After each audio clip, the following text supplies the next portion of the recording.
murakoze nyakubahwa perezida wa repubulika. No kuri icyo cya mbere hari abavuga bati muba mwarambagije nabi niyo mpamvu uwo mushyizeho gucyavaho. Birashoboka rwose kurambagiza nabi, birashoboka kubera ko abantu urabazi, hari ukwihisha ntumumenye, ukazamumenya yabaye tested ku kazi.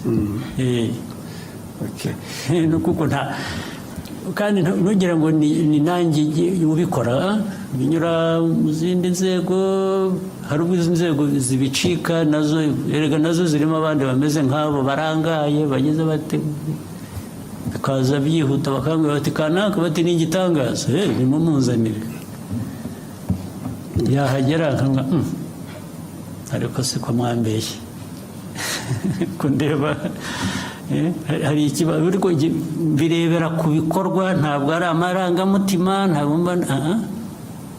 umuntu mwambwe umeze atya ko yaje agakora ibi akagira atya.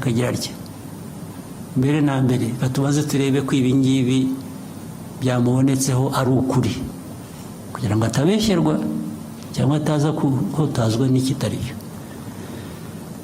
Ubwabo abandi bamuzanye akaba aribo bavuga bati nibyo bya bindi twasanze ari byo. Ubwo se najya guhera mu kintu cyo kuvuga ngo baribeshye, reka mbyihanganire. Cyabonetse